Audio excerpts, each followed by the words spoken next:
আসসালামু আলাইকুম। আন্তর্জাতিক সর্বশেষ আপডেট সংবাদে আপনাকে স্বাগতম। শুরুতেই জানিয়ে দেব সংবাদ শিরোনাম।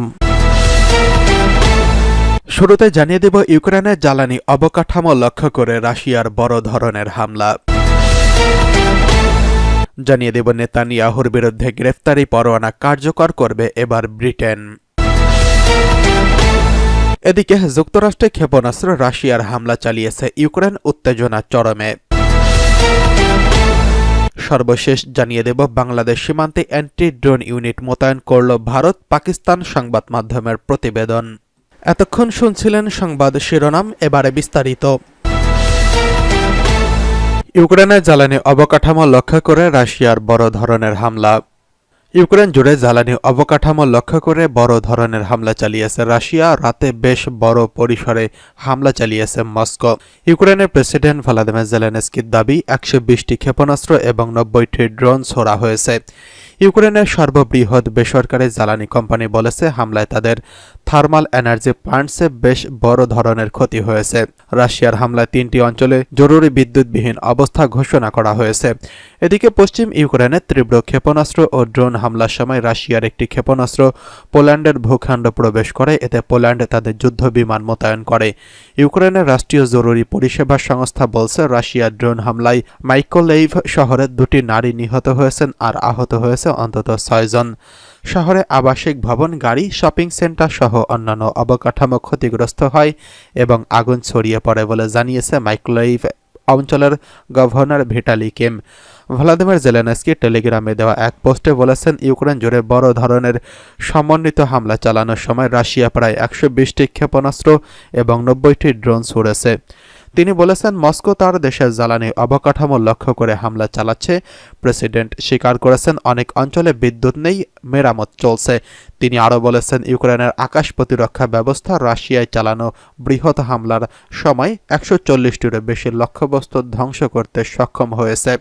এসবের মধ্যে ক্ষেপণাস্ত্র ও ড্রোনও ছিল।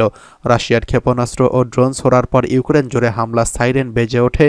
এই দেশটি এই ধরনের হামলার সম্মুখীন হয়েছেন, কিন্তু সেপ্টেম্বরের শুরুর পর থেকে এটিই ছিল সবচেয়ে বড় ধরনের সমন্বিত হামলা। এদিকে নেতানিয়াহুর বিরুদ্ধে গ্রেফতারি পরোয়ানা কার্যকর করবে ব্রিটেন। ইসরায়েলি প্রধানমন্ত্রী বেঞ্জামিন নেতানিয়াহুর বিরুদ্ধে আন্তর্জাতিক অপরাধ আদালতের গ্রেফতারি পরোয়ানা কার্যকর করবে ব্রিটেন। হেগ ভিত্তিক এই আন্তর্জাতিক আদালত গত বৃহস্পতিবার গাজা সংঘাত, যুদ্ধ অপরাধ এবং মানবতার বিরুদ্ধে অপরাধের অভিযোগে নেতানিয়াহুর বিরুদ্ধে গ্রেফতারি পরোয়ানা জারি করেছেন। ইসরায়েল ও যুক্তরাষ্ট্র এই পদক্ষেপের নিন্দা জানিয়েছেন। ব্রিটিশ প্রধানমন্ত্রীর দপ্তরের একজন মুখপাত্র শুক্রবার জানিয়েছেন, সংবাদ মাধ্যমকে বলেছেন যুক্তরাজ্য দেশীয় ও আন্তর্জাতিক আইনের অধীনে তার জন্য নির্ধারিত আইনি বাধ্যবাধকতাগুলিকে সর্বদা সম্মান ও পালন করবে। তিনি জানিয়েছেন আইসিসির গ্রেফতারি পরোয়ানার সঙ্গে সম্পর্কিত অভ্যন্তরীণ প্রক্রিয়া কখনোই যুক্তরাজ্য ব্যবহার করেনি, কারণ এখন পর্যন্ত কোনো এমন ব্যক্তি ব্রিটেনে আসেনি যাদের উপর আইসিসির পরোয়ানা আছে। এর আগে হোম সেক্রেটারি ইয়োভেট কুপার বলেছেন এই পরোয়ানা নিয়ে তার মন্তব্য করা যথার্থ হবে না, কারণ আইসিসি একটি স্বাধীন প্রতিষ্ঠান। কুপার সংবাদ মাধ্যমকে বলেছেন, আমরা আন্তর্জাতিক আইনে সর্বদা সম্মানিত বোধ করছি, তবে তারা যেসব মামলা নিয়ে কাজ করছে তা সাধারণত কখনোই ব্রিটিশ আইনি প্রক্রিয়ার অংশ হয়নি। তবে আমি বলতে পারি যুক্তরাজ্য সরকারের অবস্থান হলো গাজায় যুদ্ধবিরতির দিকে মনোযোগ দেওয়া উচিত। লেবার এমপি এমিলি থার্নবেরি বলেছেন, যদি নেতানিয়াহু ব্রিটেনে আসেন তবে আইসিসির গ্রেফতারি পরোয়ানার অধীনে তাকে গ্রেফতারে আমাদের বাধ্যবাধকতা রয়েছে। এটা কোনো প্রশ্ন নয়, আমরা বাধ্য, কারণ আমরা আইসিসির সদস্য। এখন পর্যন্ত Netherlands, Switzerland, Ireland, Italy, Sweden, Belgium ও নরওয়ে ঘোষণা করেছে যে তারা আইসিসির গ্রেফতারি পরোয়ানা মেনে চলবে। তবে ফ্রান্স জানিয়েছে যে পরোয়ানাটি বৈধ, তবে ইসরায়েলি নেতানিয়াহুকে গ্রেফতার করা আইনগতভাবে জটিল হবে। এদিকে হাঙ্গেরির পররাষ্ট্রমন্ত্রী ভিক্টর অরবান নেতানিয়াহুকে বুদাপেস্টে আসার আমন্ত্রণ জানিয়ে বলেছেন, আইসিসির গ্রেফতারি পরোয়ানা ইইউ এবং ন্যাটো সদস্য এবং এই রাষ্ট্রে কোনো প্রভাব ফেলবে না। এদিকে যুক্তরাষ্ট্রের ক্ষেপণাস্ত্র রাশিয়ায় হামলা চালিয়েছে ইউক্রেন, উত্তেজনা চরমে।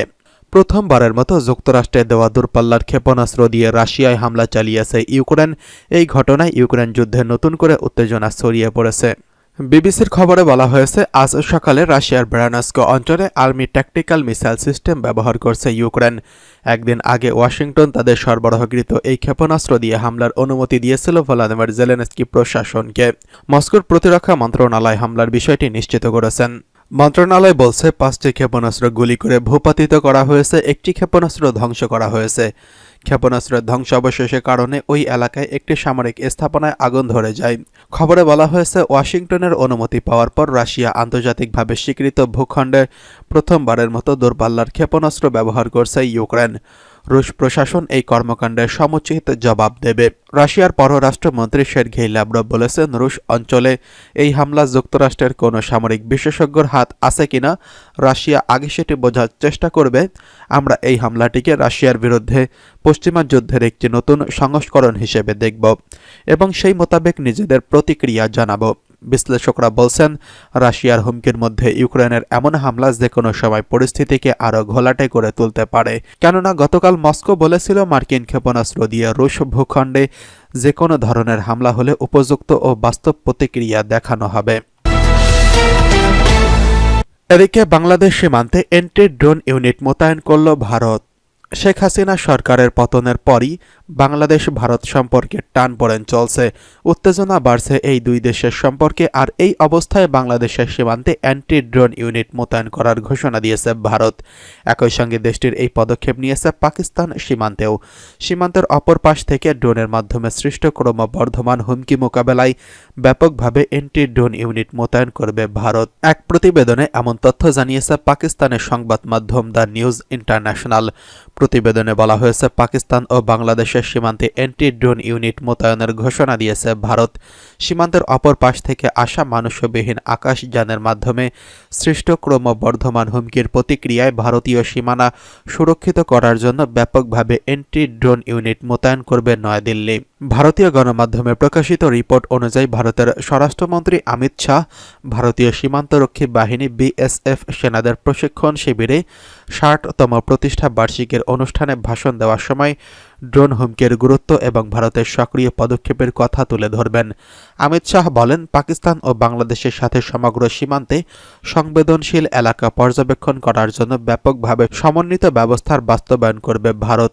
তিনি বলেছেন, মানববিহীন আকাশযানের মাধ্যমে সৃষ্ট ক্রমবর্ধমান হুমকির প্রতিক্রিয়ায় ভারতীয় সীমানা সুরক্ষিত করতে বিস্তৃত অ্যান্টি ড্রোন ইউনিট প্রতিষ্ঠা করবে ভারত। লেজার সজ্জিত অ্যান্টি ড্রোন মেকানিজমের প্রাথমিক ফলাফল বেশ উৎসাহব্যঞ্জক, যার ফলে পাঞ্জাবের পাকিস্তান ভারত সীমান্তে ড্রোন নিষ্ক্রিয়করণ বা শনাক্তকরণ উল্লেখযোগ্যভাবে বৃদ্ধি পেয়েছে। ভারতের একটি সংবাদপত্র দেশটির সরকারি তথ্যের উদ্ধৃতি দিয়ে জানিয়েছে, 2023 সালে প্রায় 110টির তুলনায় এই বছর 260টিরও বেশি ড্রোন পাকিস্তানের কাছে ভারতের সীমান্ত থেকে ভূপাতিত বা উদ্ধার করা হয়েছে। ড্রোন আটকানোর এই ঘটনাগুলো বেশিরভাগই হয়েছে পাঞ্জাবে, তবে রাজস্থান এবং জম্মুতে এই সংখ্যা খুবই কম।